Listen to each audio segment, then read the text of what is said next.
Welcome to CSIS Online. The way we bring you events is changing, but we'll still present live analysis and award-winning digital media from our Dracopolis Ideas Lab. All on your time, live or on demand. This is CSIS Online.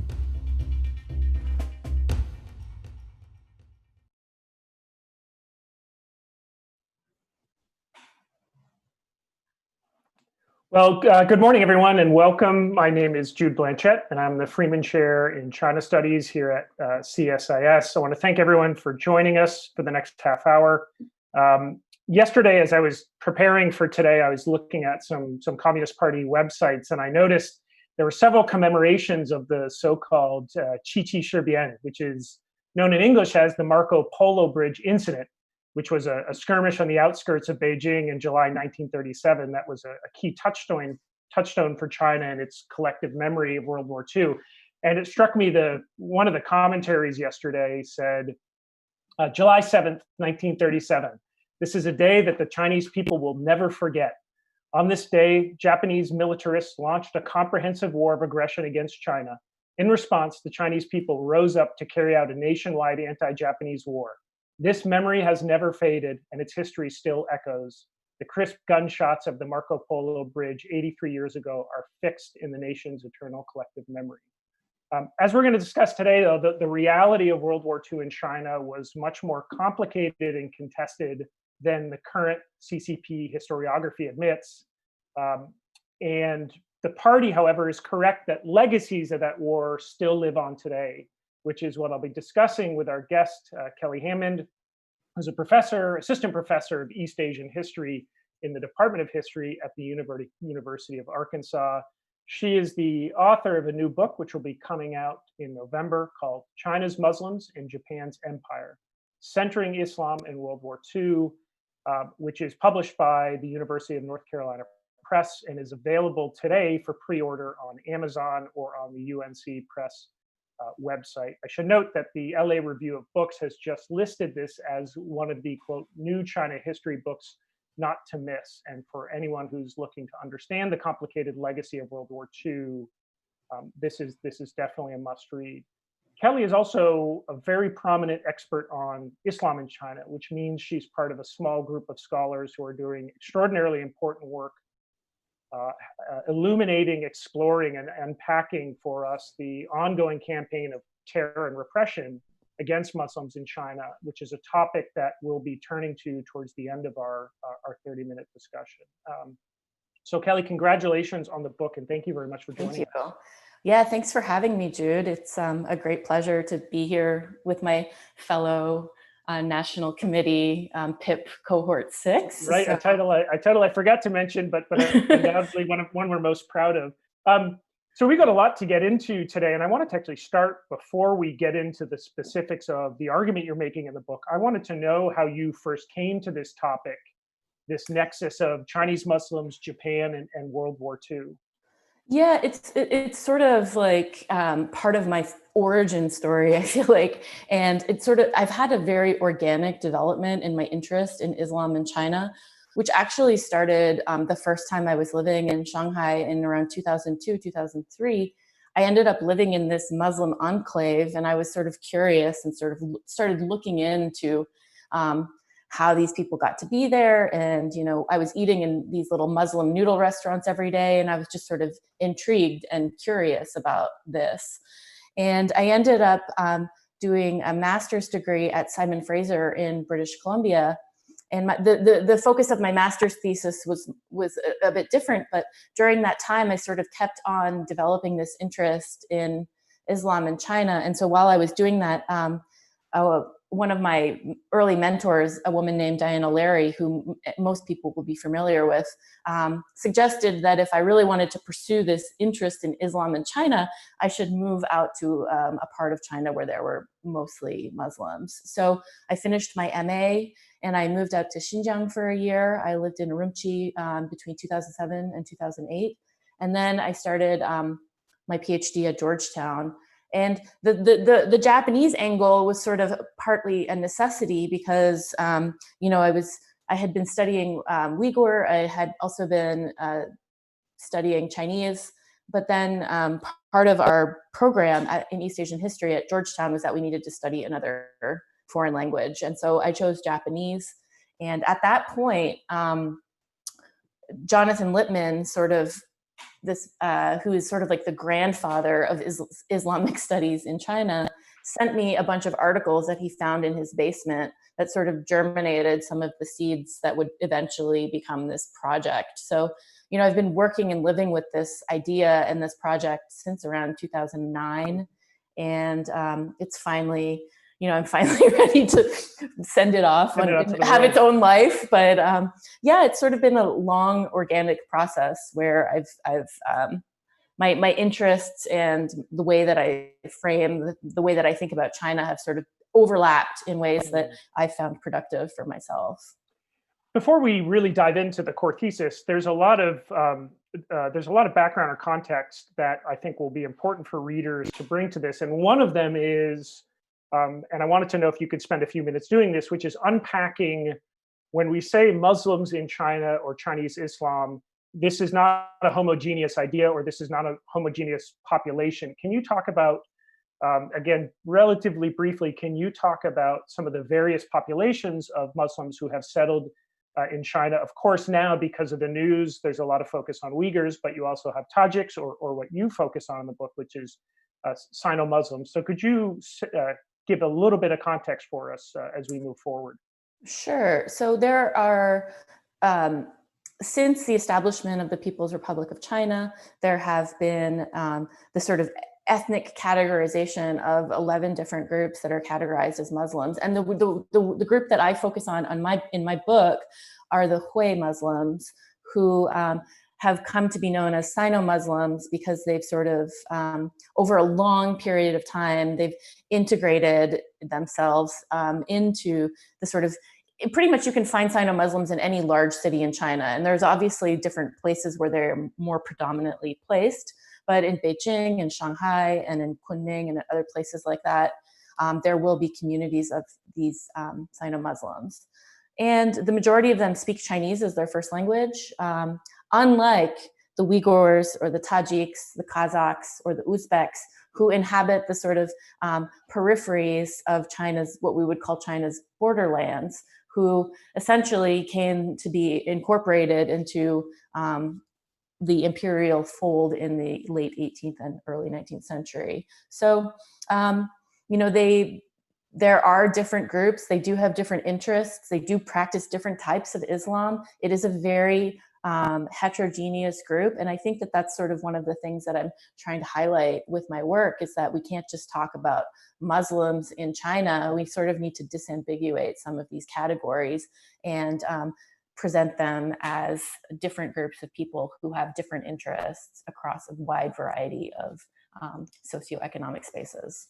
Yeah, great. And as I was saying, so one of the groups that you do focus on this are these Hui, or these Sino-Muslims. So can you now lay out the main argument? I mean, this is a really fascinating slice of World War II, which I think is really underappreciated, certainly even for those of us who have some knowledge of China's experience in World War II. I had never heard of any of this, but in terms of understanding Japan's imperial designs, but also how communist nationalists and Japan were in many ways vying for support for some of these same Muslim populations. This is really important understanding, or complicating, as you say, the traditional historiography, certainly that the party, but even the nationalists bring to their understanding of World War II. So in a nutshell, what are you arguing in this book? Yeah, I mean, first of all, I think you read the book, and I'm making a number of different arguments. So I think I'm just going to lay a couple of the different things out that I'm trying to do. And I think one of the most important things that I'm doing, especially in the first half, is I'm trying to return agency to individual Muslim communities in their decisions to either participate or not participate in nation and state building enterprises. And one of the things that I'm doing here is that I'm showing that, you know, by the time the Japanese Empire showed up and they were actively sort of recruiting and trying to work with Muslims from the, 1920s, 1910s, as well as the nationalists and as well as the communists, many of these Muslim communities had already begun to put in place their own sort of reform agendas. And they were really just sort of looking for political backers who would support the things that they wanted to implement in their own community. So there was a certain level of buy-in that was required from the Japanese Empire or the Chinese nationalists. And there was a lot of sort of maneuvering back and forth. And I think that really comes out in the chapter about education reforms and the sort of ways that Muslims were not willing to make concessions about the teaching of Arabic in classes, regardless if it was in a nationalist school or in a Japanese-sponsored school. I think another thing that I've really been trying to do, and this comes out of my interest in sort of nation and state building and the historical memories surrounding the way that we talk about World War II in East Asia, is that I've really been trying to complicate the narrative of collaboration in East Asia. And you sort of mentioned this at the beginning. We have this very sort of not, everyone who worked with the Japanese is considered to be a traitor. And I think that there's not, if we don't acknowledge the fact that the Japanese Empire, yes, they did all kinds of atrocious and terrible things to local populations, but if we don't acknowledge some of the successful things that they did, or the ways that either the nationalists were reacting to their policies, or that the Chinese, early Chinese communists sort of adapted some of their ideas, we sort of miss out on a large part of the story about how different groups of people were incorporated into the Chinese nation state. So my book that's coming out in the fall is really the first full-length monograph that explores the non-Han Chinese collaboration with the Japanese Empire. Can I ask you just while we're lingering on that point, can I ask you, what were the Japanese, by engaging with, and I don't want to use the word co-opting, but by engaging or attempting to influence or get buy-in from some of these Muslim populations, or in the focus of yours in one way is on the Sino-Muslims, what were they hoping to get for their broader strategic ambitions? And I think looking at it the other way, can you dive in or unpack a little bit more, what were some of these Muslim populations hoping to get out of their strategic or otherwise alliance with the Japanese? As you say, there's a strong element of agency here, that it wasn't just these populations being influenced by Japan. Sino-Muslims had their own political ambitions and designs. So can you talk about what both sides were seeing as the value proposition? Yeah, I mean, I think we also need to remember that, like, in 1938, 1937, 1939, during this time, people didn't realize that the Japanese were going to lose the war. It actually looked completely the opposite. So, collaborating with the Japanese at that point it might not have looked like such a bad idea for people that were looking for political backers, that did not see what the nationalists were offering to them as a way to achieve some of the things that they were looking for, such as reforms in education and reforms in development in terms of their communities. So, it didn't really seem like a bad idea to, throw your hat in with the Japanese during that time. And a lot of these people got really good advantages out of it. They were able to go and study in Tokyo. The Japanese also sponsored a Hajj trip. And, this was these Sino-Muslim men and women who were participating in these imperial state building projects were actually getting things out of them, be that an education or, healthcare for their elderly parents and these types of things. On the flip side, the Japanese Empire was really looking to create relationships with people in places beyond what we would generally consider the geographical limits of the Japanese Empire. And they were looking for new markets for some of the consumer goods that they were producing. And they saw Sino-Muslims as a sort of proxy that could connect them to some of these people who they might not have otherwise been able to create diplomatic engagement with. So I think the clearest example of this is in 1938, when the Japanese sent a Sino-Muslim sponsored Hajj.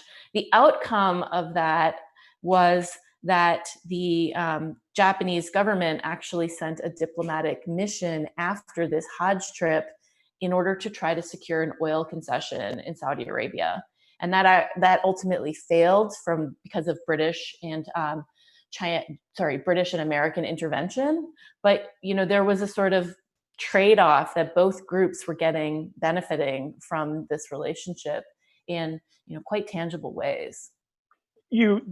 Also, what was fascinating about the book is some of the individuals that you profiled in this. Individuals like Tang Yichen of the All China Muslim League. I wonder if you could just highlight a few of these individuals and just talk about how they navigated the complicated politics of Japan's outreach, and if you could talk a little bit about, one of them was participating in these Japanese language competitions around the countries. You say some were being sent on trips to Japan, others were being sent on these trips of the Hajj. Can you talk about a few of these individuals and just what some of their interactions with Japan looked like?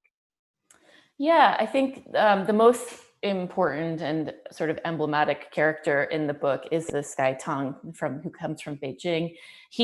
One of the things that's important about him is him and his family were like fervent anti-communists, and they really saw, they were active in Beijing as sort of suppressing communism in the 20s and 30s, and they really saw the sort of Japanese as presenting a viable alternative to the potential communist victory. And so I think that that's an important aspect that we need to remember, and we need to keep in mind the sort of very strong, virulent relationship between pan-Islamism and anti-communism that sort of comes together in this space where the Japanese provide this pretty decent alternative.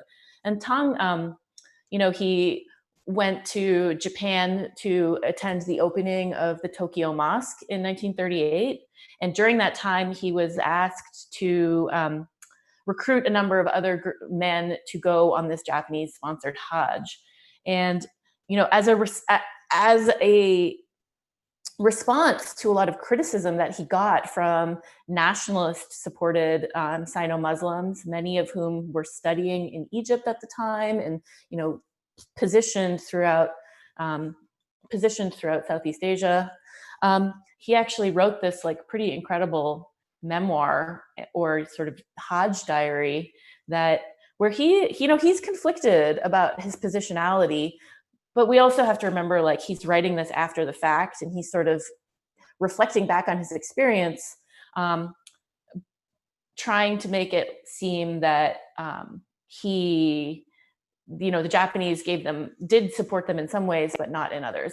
And I think one of the important things that comes out in this part of the book is that, sometimes we're like, oh, Sino-Muslims, they all believe, they all have the same sort of religiosity, but they also had very many different political inclinations and different things different types of agendas that they were trying to put forward. So different groups of men from different places and women sort of spent a lot of time trying to find political backers who would support them.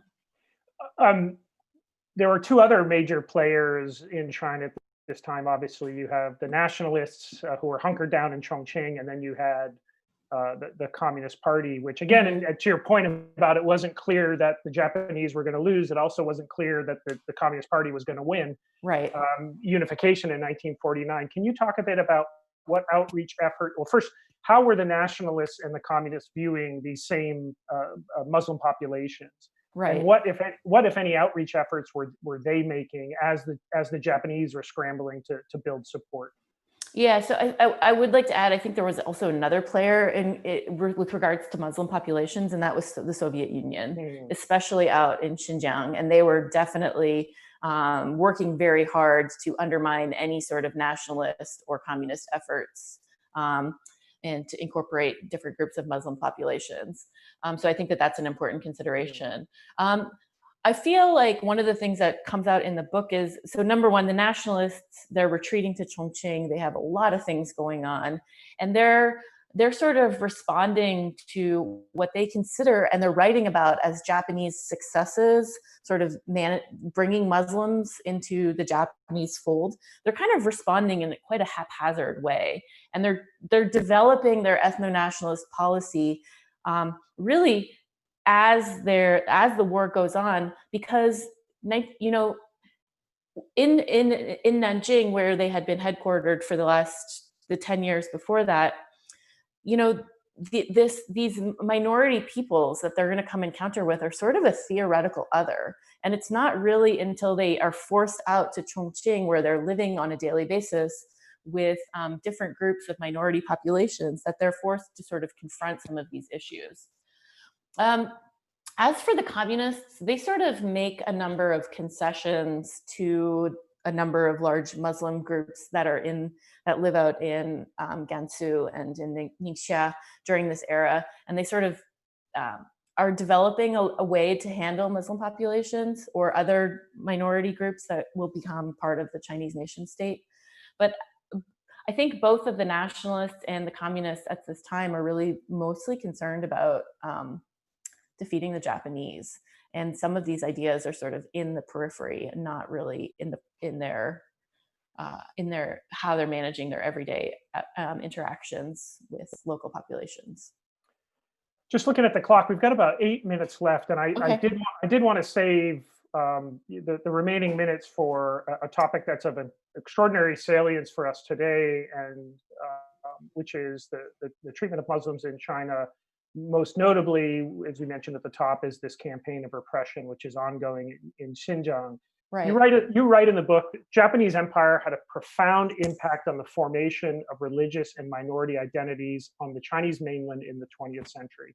I wanted to ask if you could help bridge the research that you've displayed in this book with what's going on today in terms of how the CCP thinks about categorizations of Islam. You use your final conclusion with the subheading of history lessons, where you tie this all directly to what's occurring today. I wondered if you could help us understand where the legacies of World War Muslims living in China today. Yeah, that's a big question that I'll try to bring together in a couple minutes. I think in terms of the way that initially the state in the 1950s and 1960s had to reach accommodations with a number of the groups that they were trying to sort of incorporate into this national fold, is something that I don't think is readily acknowledged. And I think that these are lessons that were learned from watching how the Japanese, as well as the nationalists, sort of interacted and mediated their relationships with Muslim and other minority populations throughout the 1930s and 1940s. So, obviously when the PLA entered Xinjiang, there were very brutal and very oppressive. It was a very brutal and very oppressive takeover.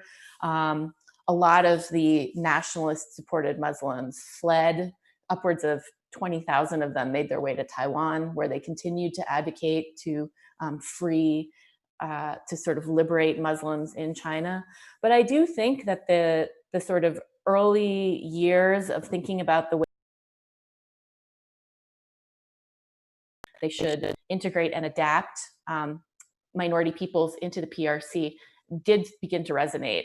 And I do think that some of that has changed a little bit in the past couple of years as the policies have become a lot more hardline. There seems to be a shift towards a more assimilationist policy, as I think all of us can. And this is not just within the Uyghur or Kazakh or other non-Chinese speaking Muslim communities that live out in Xinjiang. There's been serious campaigns to sort of de-Arabize Islam that I think hint towards what is to come for other peoples that don't sort of fit into the idea of what Chinese people should be. Can I ask, with maybe you've spent a lot of time out in the region, you know this history very well. I think a lot of us who are not experts in this area are trying to understand the motivating logic here by the CCP. And I think specifically looking out into the future, we're seeing this rising campaign of awareness around the world. The spotlight is really on Xinjiang. I wanted to get your perspective on this. It doesn't feel like that rising awareness is shifting the trajectory domestically. If anything, and I don't know if this is in response to or just the party is operating on its own domestic logic, but the fist continues to tighten. Where does this go? What, if anything, could shift the party's perspective on this? They're framing this as a terrorism issue, which obviously is an issue which is being utilized by nation states, including the United States, to justify repressive policies. China's obviously taken that and turned the volume up to 14. But can you help us think through where does this go, and what, if anything, could shift the trajectory? Well, Jude, first of all, you putting a historian in a position of speculating about the future is never something that we're comfortable doing. But as someone who has been actively watching and actively participating in seeing what is going on in Xinjiang over the last number of years, I think you're right. I don't think that there's going to be any de-escalation at any point from the state. I wrote a piece a while ago about Islamophobia in China, and I think that that's something that we don't really talk enough about. And with this recent COVID crisis, we've seen the rise of anti-African racism or discrimination against foreigners. I also think that there's an important conversation to be had about how is the sort of mainstreamness of Islamophobia, and how I think a lot of Han Chinese citizens of the People's Republic are completely on board with what is happening in Xinjiang.